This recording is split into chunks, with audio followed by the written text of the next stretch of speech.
It's like if you walk by someone on the street and you smile, chances are they're going to smile back. That is a transmission of energy, and that happens very overtly, like with a smile, or conversely with a scowl. And it happens with just how you are feeling and being as you walk through the world. You are creating energy every step of your day.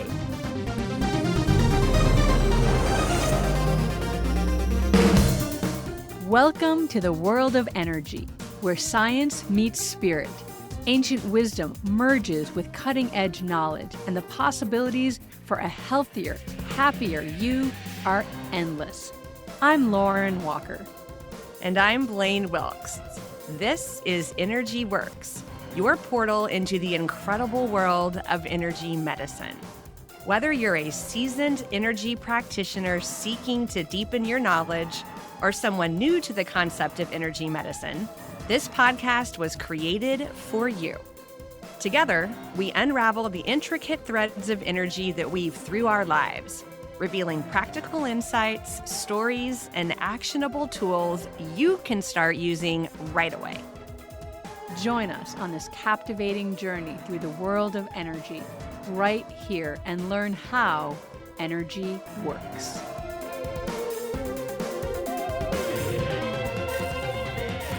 Hi, welcome back to Energy Works. I'm Blaine Wilkes. I'm the co-host of this podcast with Lauren Walker, who is here with me today.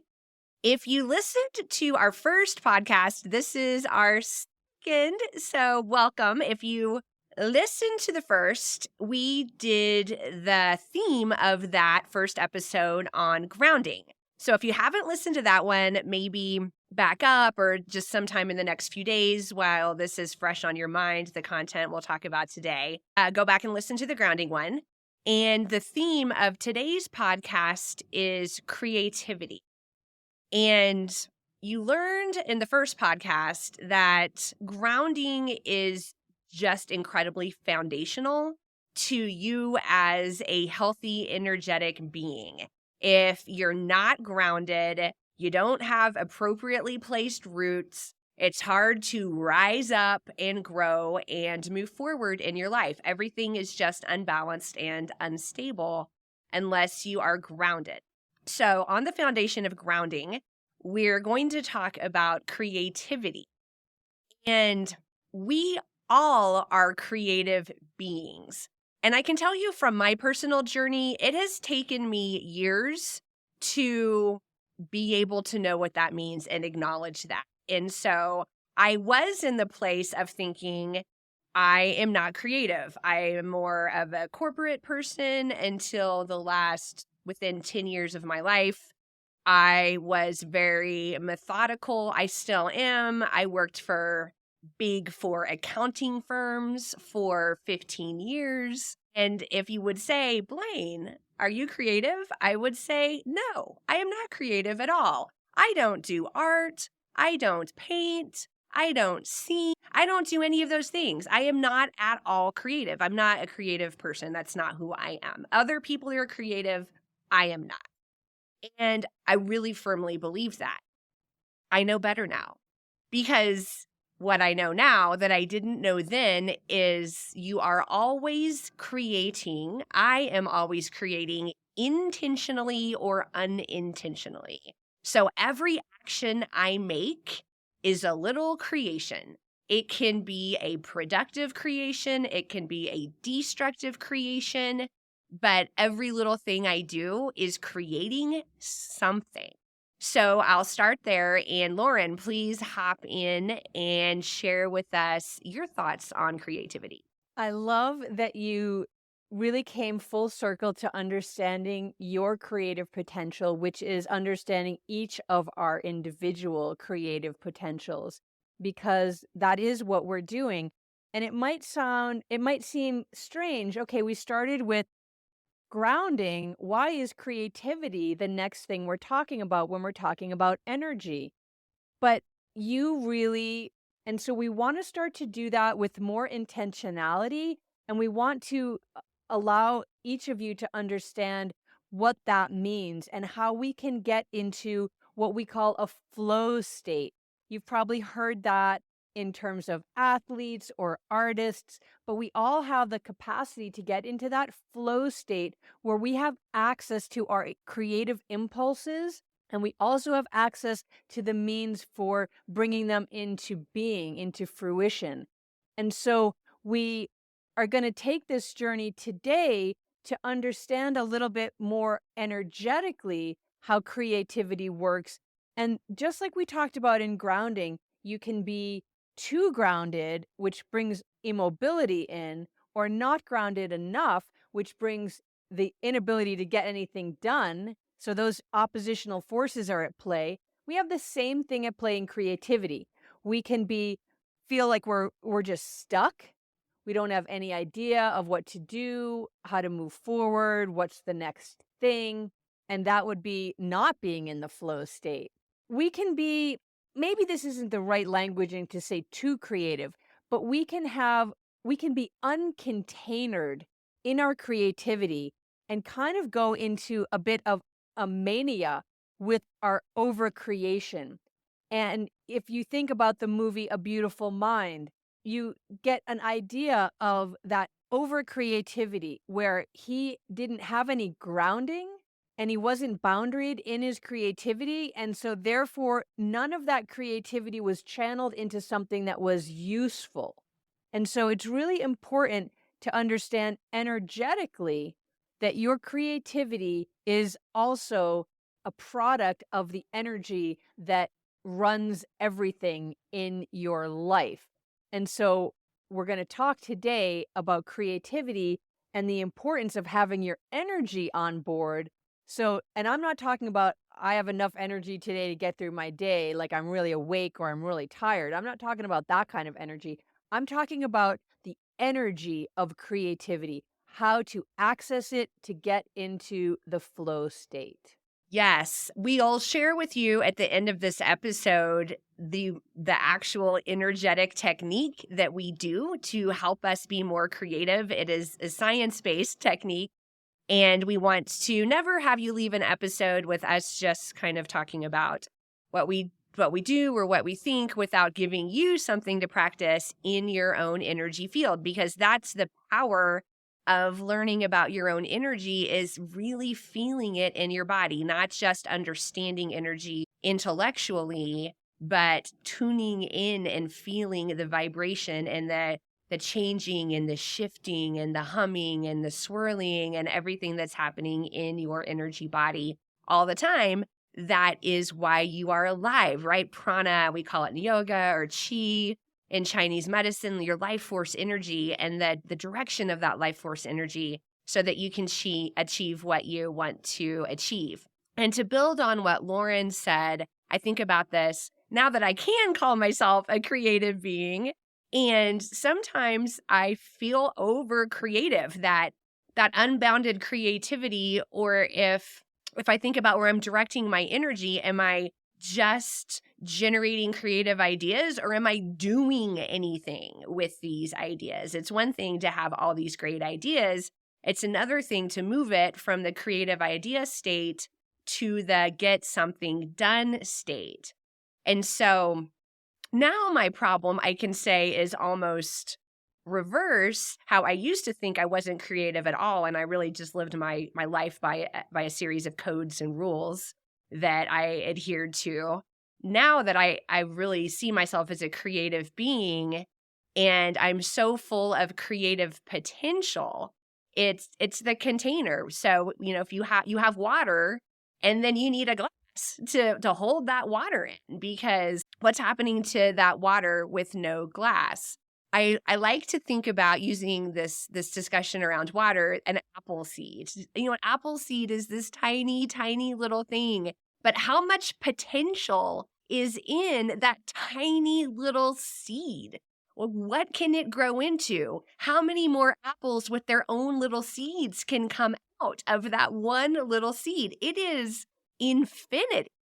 And so there's this overwhelming power in our creative being. And so the container and the harnessing of that, because we're human beings, we are not apple seeds, into taking that in, and I'll just even use the word manifesting or creating the life that I want to live. I love that you use the apple seed metaphor because it really fits in with what we're talking about. You take that apple seed and you put it in the ground. You ground that apple seed and then you water it. You pour water on the apple seed so that it can come into a flow state. It can move from its grounded place and start to create. And it will become a tree. And that tree has endless different iterations of what it could look like and how big it's going to be and how, is it in the sun or is it in the shade and how many limbs is it going to have and all the apples. And so it's like all of that is exactly what we're talking about. First take that grounding and then we bring in this idea of flow state so that we can flow out our creative endeavors. And we are always creating. I'm really glad that you said that earlier on.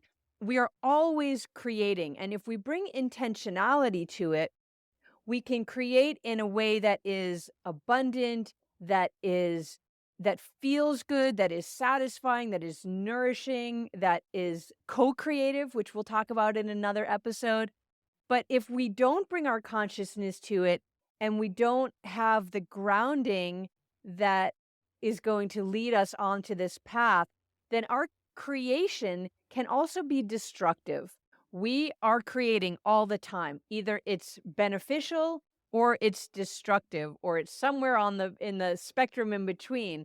But that is the whole spectrum of our creative possibilities and you can just look at the history of the world to see how much creative destruction there is. And so it's really important, and we're going to get to in future episodes how we infuse our journey and our pathways with self-love, self-regard, regard for the communities that we flow through and in, as well as the world at large.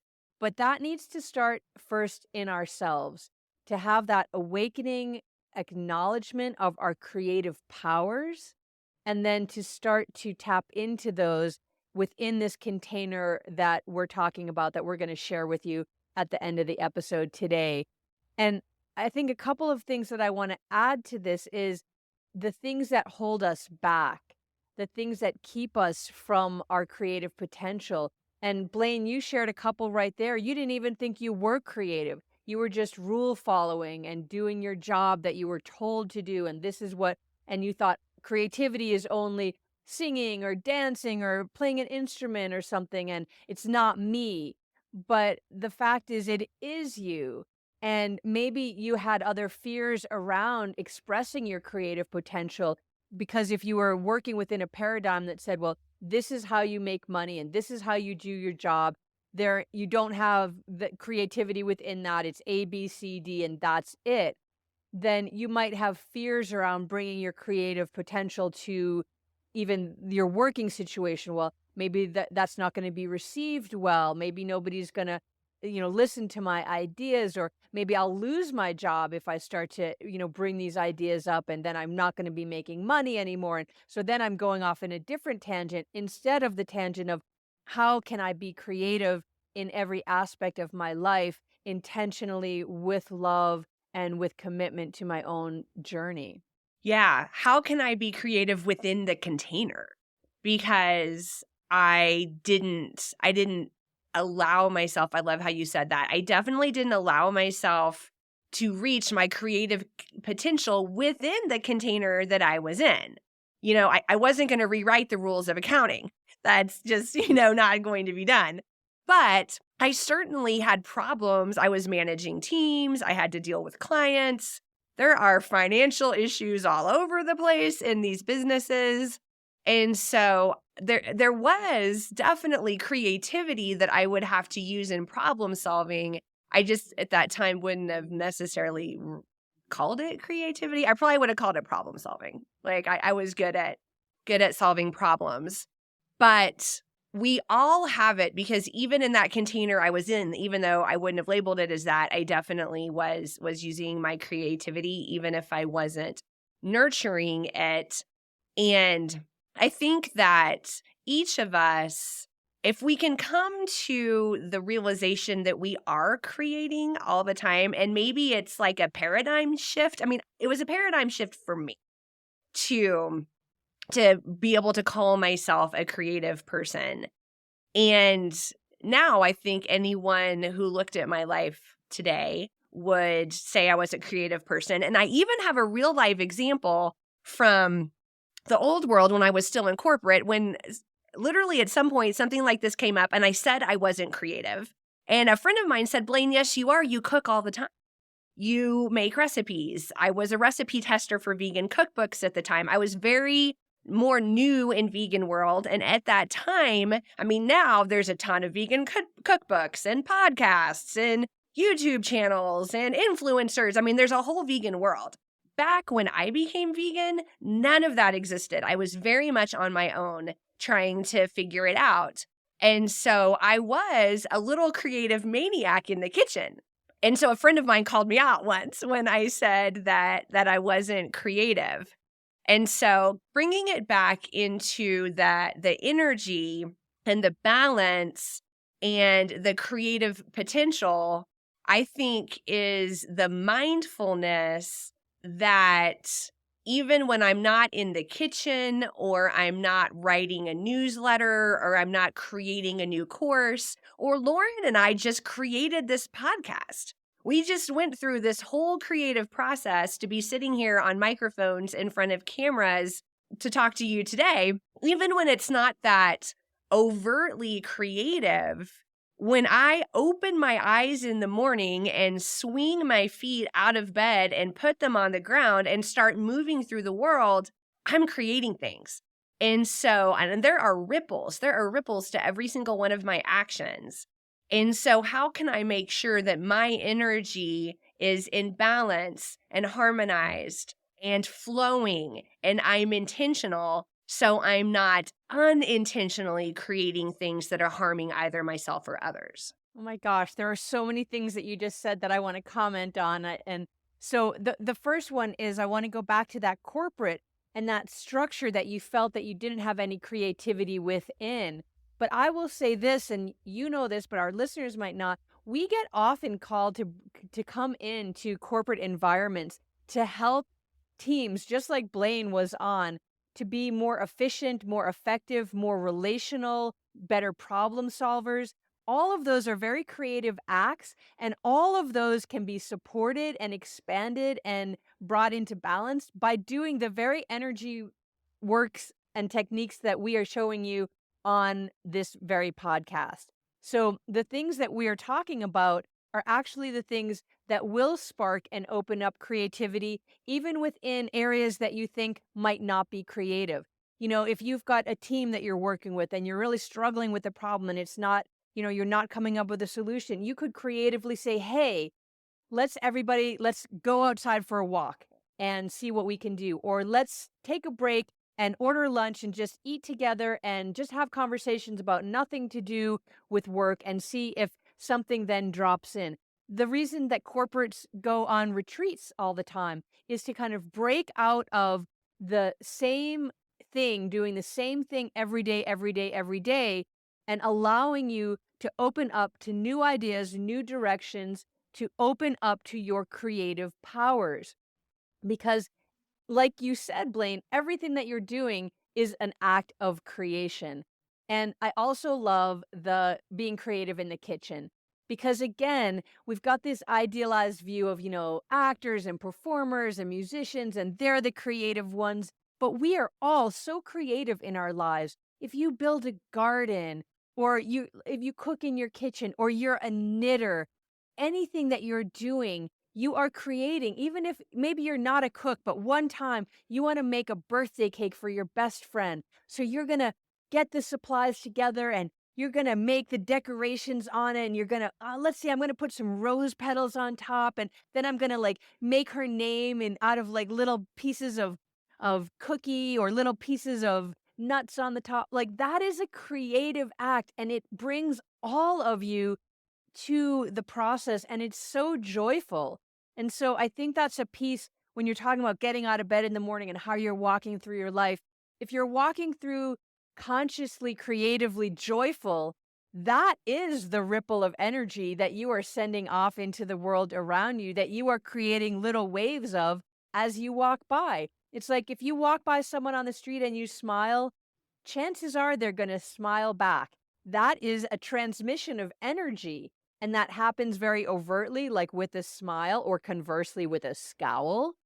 And it happens with just how you are feeling and being as you walk through the world. You are creating energy every step of your day. So I really love that you brought that up as well. So, Lauren, do you want to talk about how we can bring our creativity into balance so that we can be in flow state, but also in container at the same time in an appropriate proportion for what it is we're trying to create in any given moment?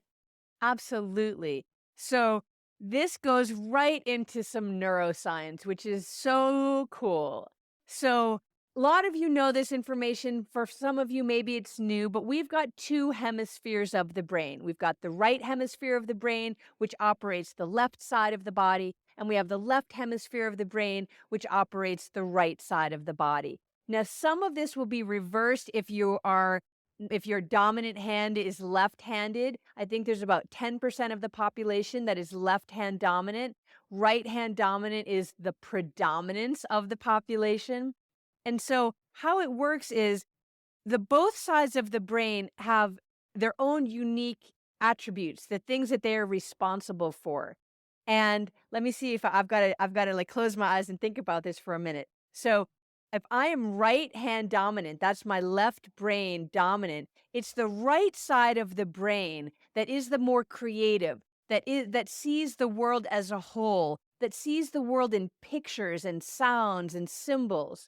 And it is the left side of the brain that operates the right side of the body that is more linear and more action oriented, that sees the world in steps A, B, C, D, and this is how I do something. In order for you to bring your creativity out into the world, both of those sides of the brain need to be communicating to each other richly, deeply, and constantly. And you might think, well, that's just how the brain works. Of course, the brain works. But that isn't always the case. The brain can get compartmentalized and just start to fixate on one side or the other. And what happens then is your body is not cohesive. You're not thinking creatively and acting intentionally. You're only on one side or the other. And that leads to all kinds of issues: learning disabilities, inability for the body to heal. All of these things come from from the brain not communicating across what's called the corpus callosum, that little piece in the center that connects the sides of the brain to each other. So we have a technique that is about crossing the energies of the brain from one side to the other. But as everything energetically is, as above, so below. So it's not only the brain hemispheres speaking to each other, but that idea of that pattern of crossing energy from one side of the body to the other happens throughout the whole body. And then it also happens individually in individual organs and individual cells, which are a microcosm of how the brain and the body works as a whole. Energy always needs to be doing this crossover back and forth pattern, exchanging information back and forth in order for you to be optimally working.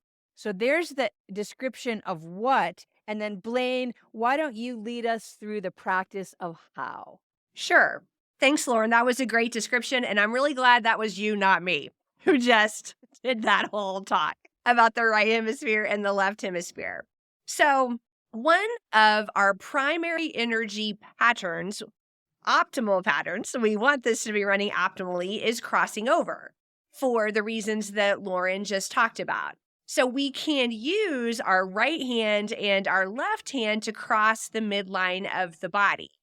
And we start to develop this pattern of crossover as a baby.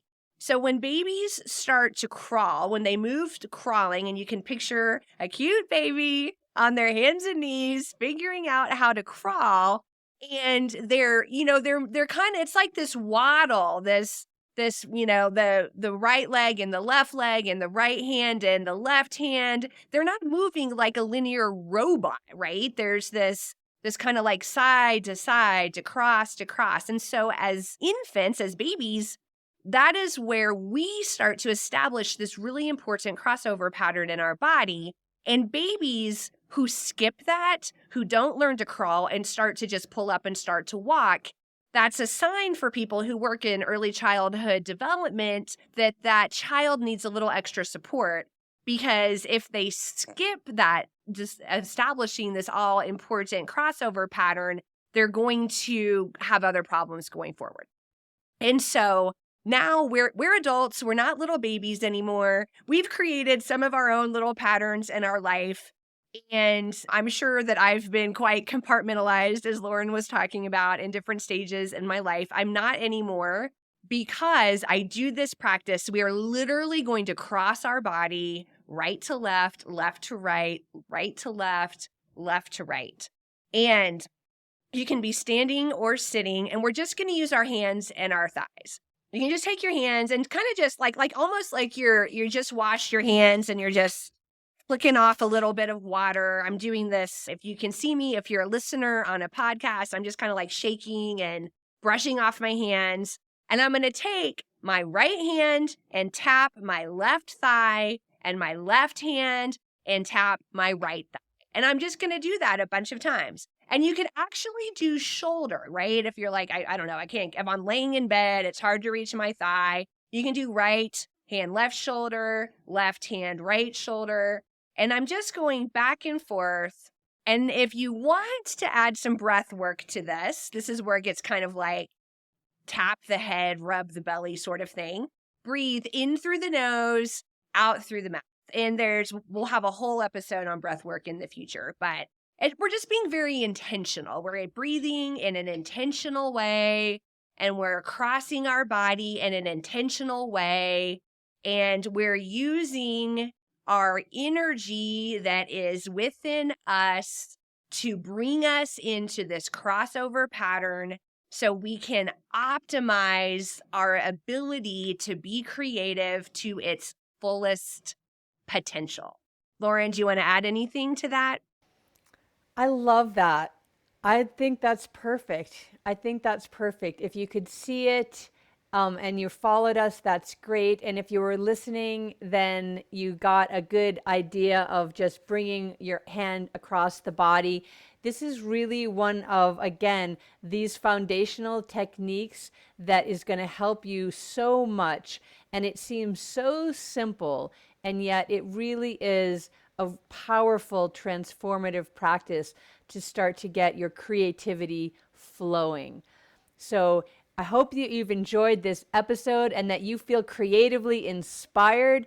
Go do something creative right now and go enjoy the rest of your day, and tune in to our next episode where we take this discussion even further. If you like this, subscribe to our podcast and find out how energy works can work for you. Alrighty, energy fans, that's a wrap on another positively charged episode of Energy Works. Lauren, this is the part where we get to use our energy puns. It's been electrifying, hasn't it, Blaine? We hope you've enjoyed it as much as we have. If you're feeling amped up and you want to keep your energy flowing, be sure to hit that subscribe button on your favorite podcast platform. And we'd love to hear from you. So please take a moment to leave us a review. Your feedback helps us continue to deliver content that resonates. So light up our inbox. And spark a conversation with your friends to tell them about us. And we'll see you next time on Energy Works.